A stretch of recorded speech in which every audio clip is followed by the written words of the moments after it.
I was fully expecting to come on here tonight and just have a huge rant on Lindsey, yet I find myself not even really thinking about her after seeing the end of the episode and how Isaac spoke to and treated Katina. Absolutely disgusting. This is not a man. This is a boy. This is a boy who's read a book on what it means to be a man and to be a woman, and now he's trying to apply that into his life. And honestly, he comes across to me as absolutely vile, has no respect for Katina whatsoever, and gives me the vibe that he's already being verbally abusive to her. And what links that he's willing to go to get himself the exact wife that he wants. Absolutely disgusting. And we won't be pulling any punches for Isaac this week. Let's go back to the start of the episode for these two. Katina and Isaac looked like they had an argument the night before, not really off camera, since there's always a camera in the apartment. But once again, what a way to start their week.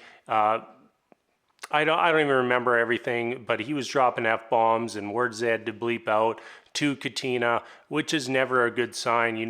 That's supposed to be your partner. That's supposed to be the person that you're building your future with. And for you to just think it's okay to use that sort of language to them doesn't sit well to me. And that's with where we started before we even got into anything for the episode. We finally open up with them sitting and talking, and one of Isaac's first things that comes out of his mouth is, "What's your definition of a wife?" And like I said at the beginning, he's got this crooked ass backwards definition in his head of what a wife is supposed to do. And it's sickening. Like, it's 2022. All those definitions from 70, 100 years ago, they do not apply anymore. That is not how people work. That is not how people want to be treated. That is not how people want to be viewed. The way Isaac is viewing Katina is he views her as a thing, not as a person, and it is disgusting.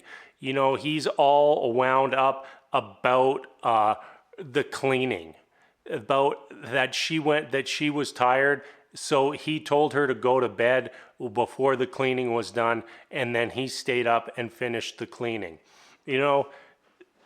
If he's so concerned, or he can't go to sleep with things being dirty, that's on him. That's not on Katina. That is on him. If you like things a particular way in your life, that's on you. If your partner or roommate or whoever doesn't make your coffee right in the morning, you know what you can do to change that? Make your own damn coffee. You want the house cleaned a certain way, Isaac? Clean it a certain way. You want your meals cooked a certain way, Isaac?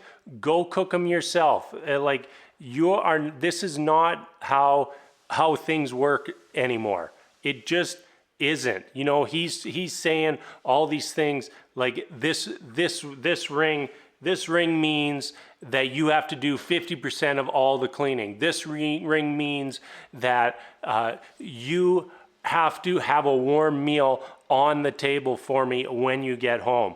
It's disgusting. Like, he's using that to lord over her as he speaks constantly condescendingly to Katina, constantly beating down Katina, and like, it's all a tactic, all a game to him. It's not real life. It's putting the pieces in his child's puzzle that he's put together in his mind of, a man is supposed to do this, a woman is supposed to do this, my wife is supposed to do this, and it's just sickening.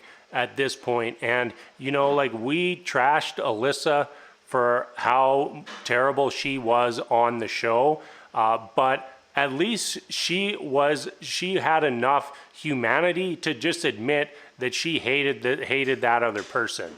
You know, that she treated Chris like crap, but at least had the decency to say that I don't like this person. Isaac, he doesn't have that. He is just going to treat Katina like crap all season long until she breaks, and then act like he was doing it for them all along. Katina talking about not crying because of how she was treated in past relationships, you know, how she was beaten down in past relationships and would cry all the time, and finally learned to basically bottle all that up and go do it in private because of all the abuse that she took from a previous man. And Isaac's response was, "You aren't human if you don't cry." That's not the support that she's looking for in that moment. You know, she wants to feel comfortable and safe with you so that she can cry. You know, that is what she's telling you. And then you go and basically tell her that she isn't human. She's less than human. Those are the words that came out of your mouth, Isaac.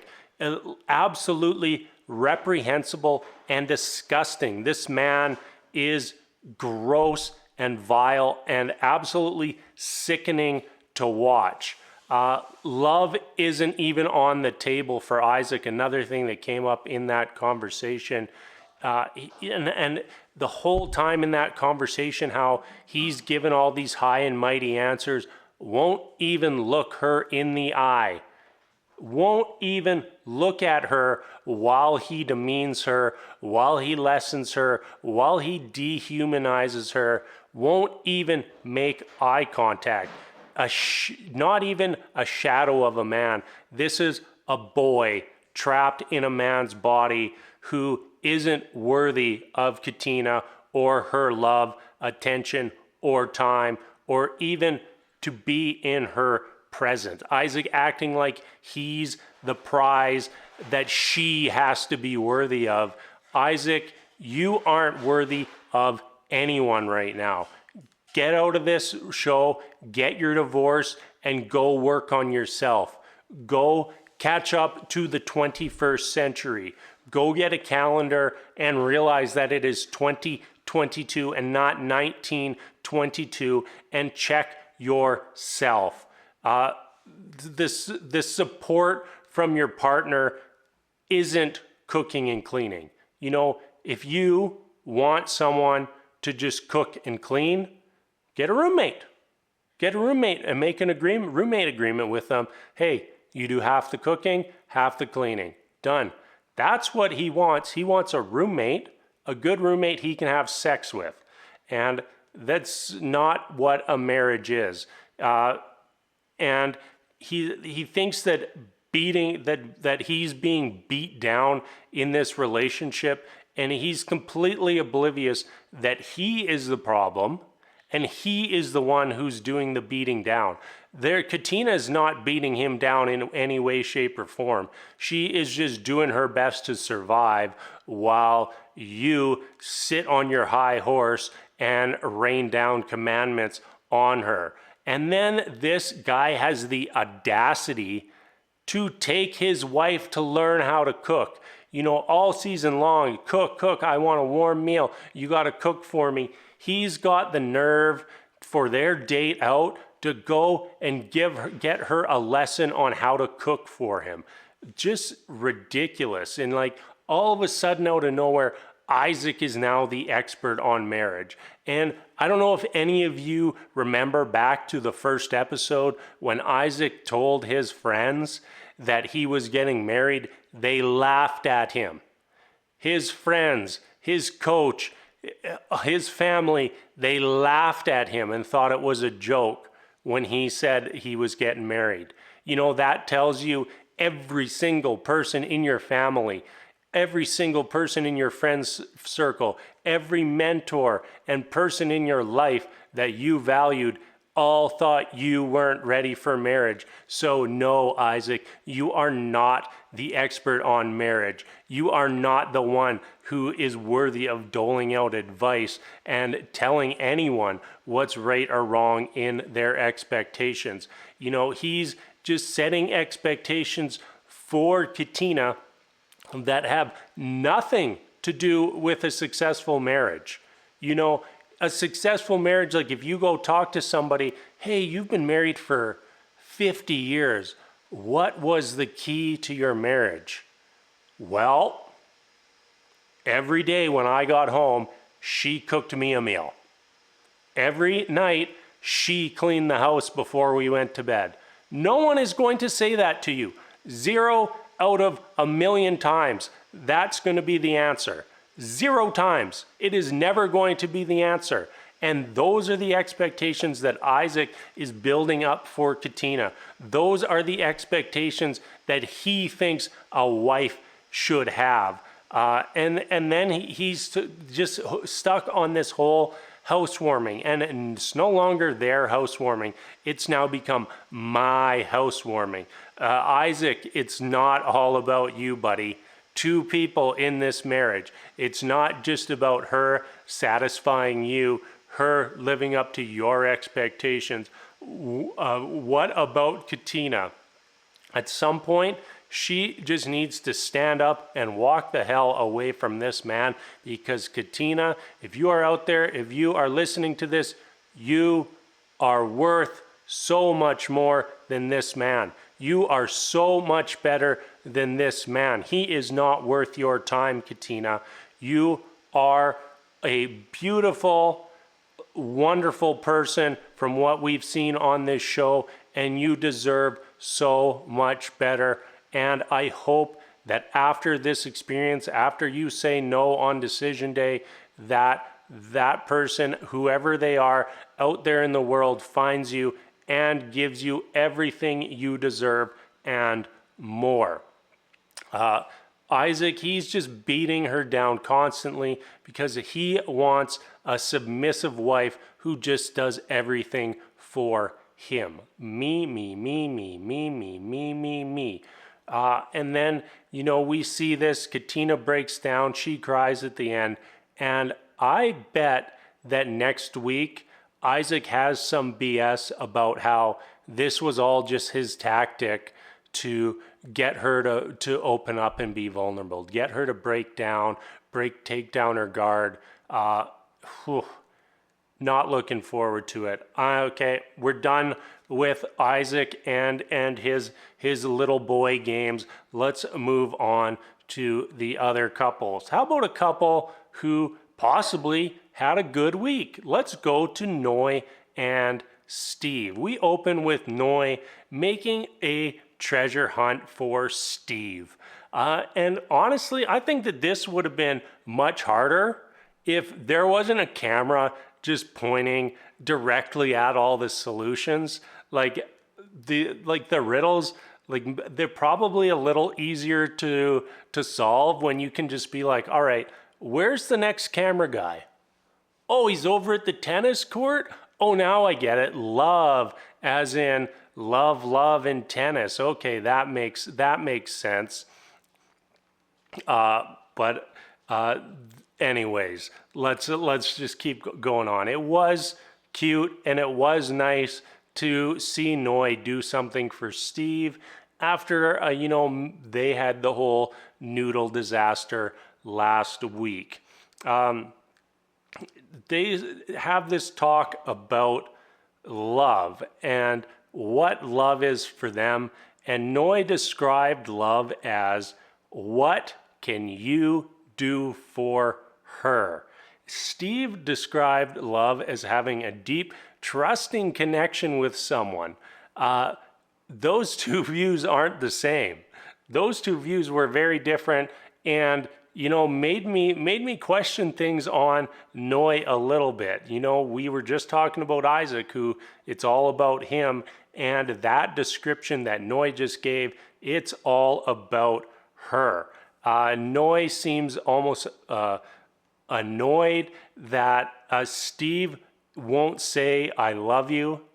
And I'm sitting there thinking, it's been 2 weeks. We're at like 2.5 weeks at this point.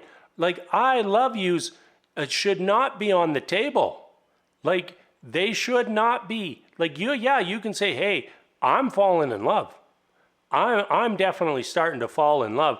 Like, that's probably a good place to be right now. The expectation should not be I love yous, but that's where she's at ever since. On what, like day 3, she dropped the I'm falling in love with you, and Steve hit her with the okay. She's kind of been hung up on this, and it's almost like I'm starting to worry that she's a little bit too childish, and some of these behaviors just irk me a little bit. Like basically being like annoyed with him because he won't say I love you, and whatever the noodle thing was where she just stormed off, and like we saw when all the ladies were sitting down, and basically Noise talking about like how great it ended up being for their relationship, that Steve broke down, and then I really understood where it now. What does Noi learn from that? Like, she seems childish, and I'm worried that what she learned about that is if she creates conflict, that she's going to get those moments out of Steve. And those conflicts, they always just chip away at your relationship bit by bit by bit by bit, and you should never be actively seeking out conflicts. You are going to have trials and tribulations that you have to face throughout your life, marriage or no marriage, and to add more conflict and issues into that is just unnecessary in my opinion.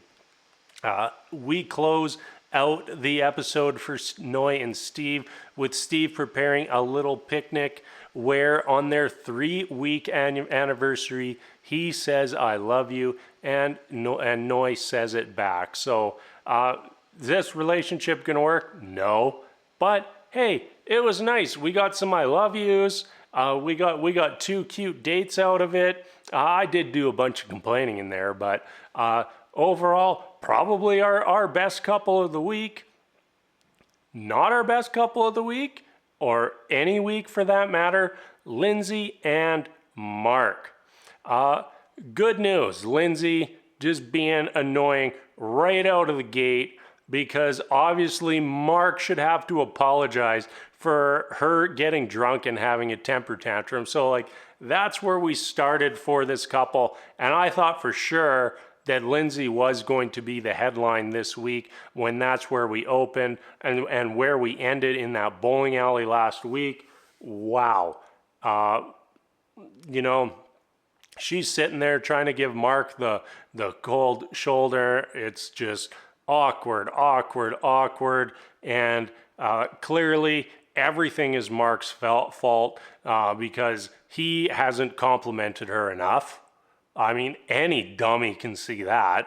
Like, if you're talking to one of your friends about Mark and Lindsey, you're clearly just saying, well, Mark just needs to compliment her more, and everything will be fine. Of course, has nothing to do with Lindsey's behavior at all whatsoever. She's a saint. And the whole opening of this episode, Lindsey was just trying to force Mark into conflict. That's what she wants. Like, she's just setting out the bait. Like what was her line? It was like, do you even like anything about me?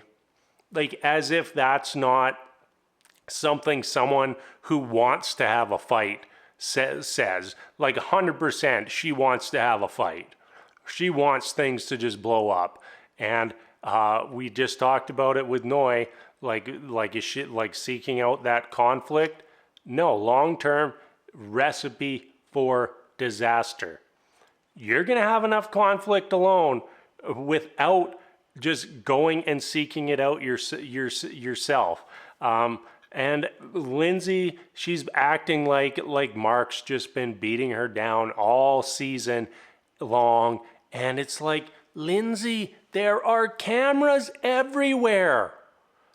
There are cameras and microphones everywhere. All those words that came out of your mouth, we caught them all. We saw them all. So why lie? Why act like we're all living in the wrong reality and you're living in the right one? No, I don't think so. I don't think that's how it works. And then we kind of move away from them for a little while, and all of a sudden we come back, Lindsey's having a good day. What changed? No clue. Not the faintest clue. But all of a sudden, she's having a good day. I don't trust it, but she's having a good day. Let's roll with it. They got the questions. Mark was, I don't even know what his answers were. He was just blabbering. Words come out of his mouth. I don't think they made any sense. We've already heard Mark say that he's scared to express himself out in front of Lindsey, and maybe his new tactic is, well, if I just speak in circles, she won't be able to take anything from what I said and won't be able to get mad at me. Lindsey gives her definition of love and basically describes everything that she's mad at Mark about. So anything that she's mad at him about, oh, what's love? Oh, love is, I don't even remember them all, but they were exactly what she was mad at him about. Just to tell him, yeah, everything you're doing is not love. And if you had just done those things that I wanted, we'd be in love right now, you idiot. Lindsey, only willing to judge Mark's actions, but not her own. The fault. Can't take the blame, can't take responsibility on herself. Lindsey's never done anything wrong in her entire life, but Mark, he just can't do anything right. Mark describing marriage as more work than he thought, that's code for it's not working. That was secret code. I decoded it for you all, and that was Mark very politely saying to everybody, hey, this isn't working. If it's more work than you thought in that context, yeah, it ain't working. Mark also, he's on the exotic food tour this season, started out with those tacos, and now he's diving into sushi. It's a big leap to go from goldfish to sushi. Good on Mark for trying, and apparently all he needed to fix that relationship was to go and try one bite of sushi, and apparently they've made up now. I don't even know with this couple. Let's move on. Last couple of the week, Jasmina and Michael. Michael starts this episode with a different strategy. He's going to try to get in good with the dog. He's going to try to get in good with Mr. Feeney. No, that's not a Boy Meets World reference. That is apparently Jasmina's dog's name, Mr. Feeney. Michael, he got some gifts for Mr. Feeney. He's trying to get Mr. Feeney to do some tricks, and it was working. They were both happy, enjoying themselves. And then Michael has the audacity to ask Jasmina what he can do to be better. What he can do to be better.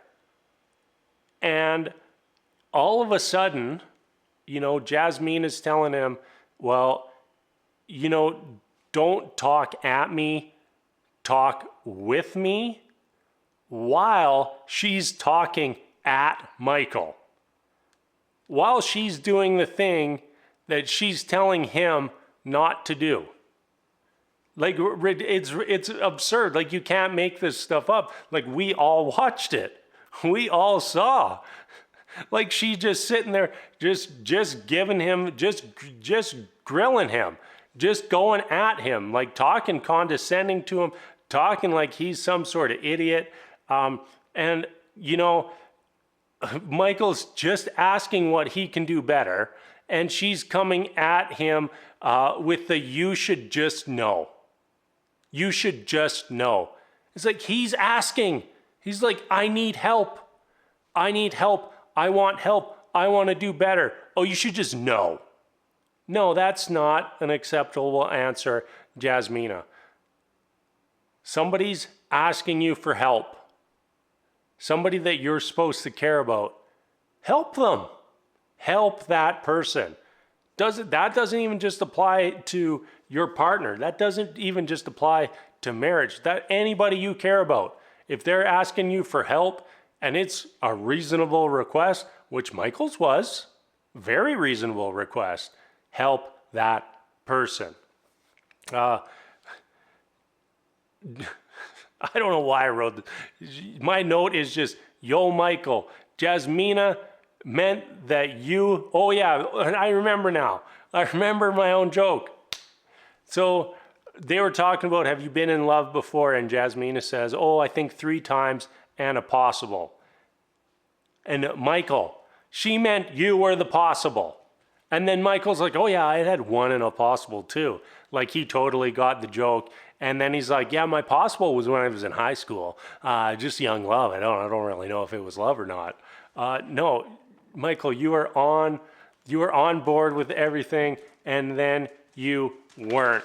Michael, he was contradicting himself a little bit when he was talking about being vulnerable, basically saying, hey, I came into this being vulnerable from the start, and then also saying like, oh, I'm having trouble being vulnerable. Yeah, it was a little contradictory, but we know why he's had trouble being vulnerable. And her name is Jasmina. He's tried to be vulnerable and had it slapped back in his face. What was it back on the honeymoon when he was basically talking about some of the issues he's had in his life, and Jasmina basically told him that he just needs to grow up and get over it. No, that was him having a vulnerable moment and you just slapping it back in his face. We did end the episode with them with a very good moment, and Jasmina opened up Jasmina's gym, which I thought was a very nice gesture between her and Michael, extending that olive branch a little bit, and it culminated in Jasmina finally being receptive to Michael being vulnerable. Very weird how when someone starts being vulnerable and you actually just accept that, how that works. They end on that big moment. Michael really breaking down, talking about the loss of his brother when he was just a little boy, and I think that really helped to bring them closer. And in my opinion, Michael's been trying to do that all season long, but finally Jasmina being receptive for that. All right, I don't even know how long this video is, but I feel like I rambled for a long time. So let's wrap things up. As always, everybody, thank you so much for watching. And of course, we're going to be back next week for more Married at First Sight adventures. So until then, thank you so much, and we will see you next time.